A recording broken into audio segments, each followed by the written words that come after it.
দীর্ঘ প্রতীক্ষার অবসান। অবশেষে ২৬ লক্ষ বঞ্চিত অন্নপূর্ণা ভান্ডার উপভোক্তাদের জন্য সামনে এসেছে বড় সুখবর।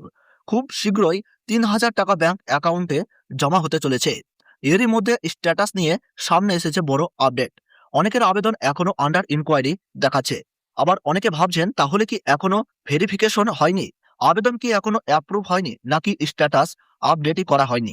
এই সমস্ত প্রশ্নের উত্তর আজকের এই ভিডিওতে বিস্তারিতভাবে জানাবো। আপনার স্ট্যাটাস যদি এখনো আন্ডার ইনকোয়ারি দেখায়, তাহলে এই ভিডিওটি আপনার জন্য অত্যন্ত গুরুত্বপূর্ণ। কারণ স্ট্যাটাস পরিবর্তন না হওয়ার আসল কারণ কি, আবেদন বর্তমানে কোন পর্যায়ে রয়েছে, কারা ৩,০০০ টাকা পাবেন, কারা এখনো অপেক্ষায় থাকবেন, টাকা কবে ব্যাংক অ্যাকাউন্টে ঢুকতে চলেছে এবং সরকারি ভাবে এখনো পর্যন্ত কি কি আপডেট এসেছে, সমস্ত কিছু আজকের এই ভিডিওতে একেবারে সহজ ভাষায় বিস্তারিতভাবে আলোচনা করব। তাই ভিডিওটি শেষ পর্যন্ত অবশ্যই দেখবেন, কারণ মাঝপথে ভিডিও ছেড়ে দিলে গুরুত্বপূর্ণ তথ্য মিস করতে পারেন। ভিডিওটি ভালো লাগলে অবশ্যই বেশি বেশি করে শেয়ার করে দেবেন, যাতে এই গুরুত্বপূর্ণ খবরটি সকলের কাছে পৌঁছে যায়। আর এই ধরনের সরকারি প্রকল্পের সর্বশেষ তথ্য ও নির্ভুল আপডেট সবার আগে পেতে এখনই চ্যানেলটি সাবস্ক্রাইব করে রাখুন। আর যারা ফেসবুক থেকে ভিডিওটি দেখছেন তারা অবশ্যই আমাদের পেজটি ফলো করে রাখবেন, যাতে ভবিষ্যতে কোনো গুরুত্বপূর্ণ আপডেট মিস না হয়। দেখুন, যাদের আবেদন বিভিন্ন কারণে রিজেক্ট করে দেওয়া হয়েছিল, তারপর সাধারণ মানুষ গ্রাম পঞ্চায়েত বা বিডিও অফিসে গিয়ে সমস্যার সৃষ্টি করার কারণে সরকার আবারও সিদ্ধান্ত নিয়েছিল যাদের আবেদন রিজেক্টেড হয়েছে তাদের নতুন করে ভেরিফিকেশন করা হবে।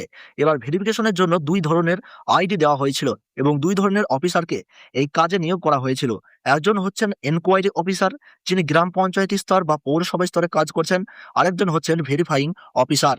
ঠিক আছে, এবার প্রথম যে কাজটি অর্থাৎ ইনকোয়ারি অফিসারের কাজ, সেটা হচ্ছে আপনাদের আবেদনগুলো খতিয়ে দেখা।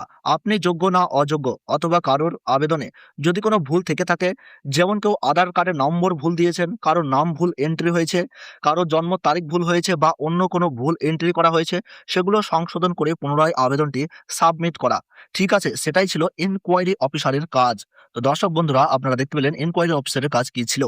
ইনকোয়ারি অফিসার যখন আপনাদের আবেদনটি যাচাই করে রেকমেন্ডেশন সহ পরবর্তী ধাপে পাঠিয়ে দিলেন, তখন সেটি চলে গেল ভেরিফাইং অফিসারের কাছে।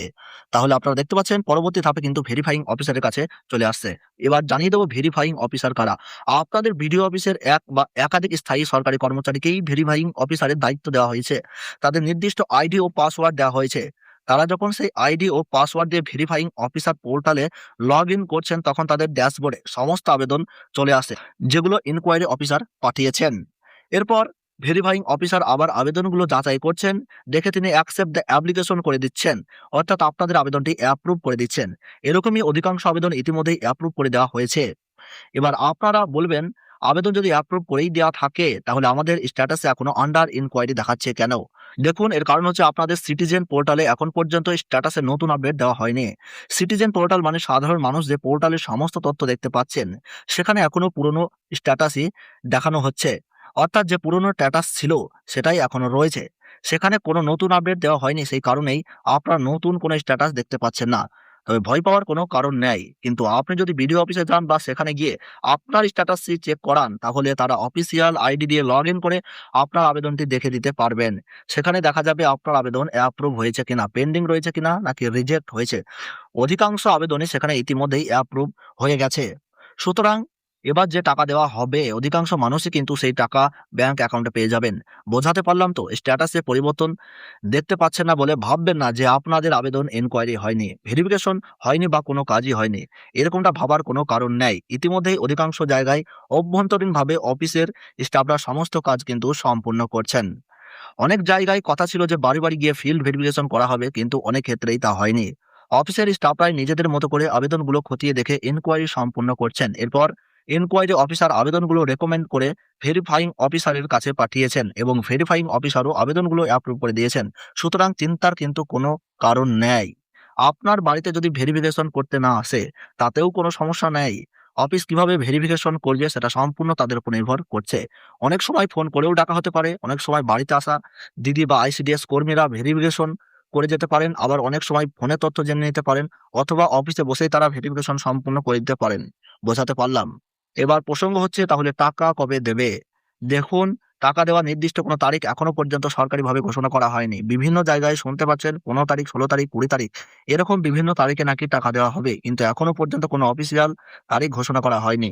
তবে সম্ভাবনা রয়েছে জুলাই মাসেই এই টাকা দেওয়া হতে পারে। যাদের আবেদন আগে রিজেক্ট হয়েছিল বা বর্তমানে আন্ডার প্রসেস রয়েছে তাদের টাকা দেওয়ার সম্ভাবনা রয়েছে।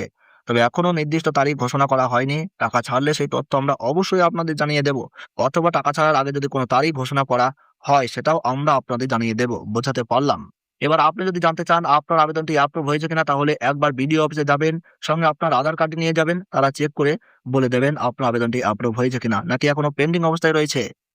এই ছিল আজকের গুরুত্বপূর্ণ আপডেট। আশা করি আপনারা ভিডিওটি বুঝতে পেরেছেন। যদি কোনো প্রশ্ন থাকে তাহলে কমেন্ট করে জানাবেন।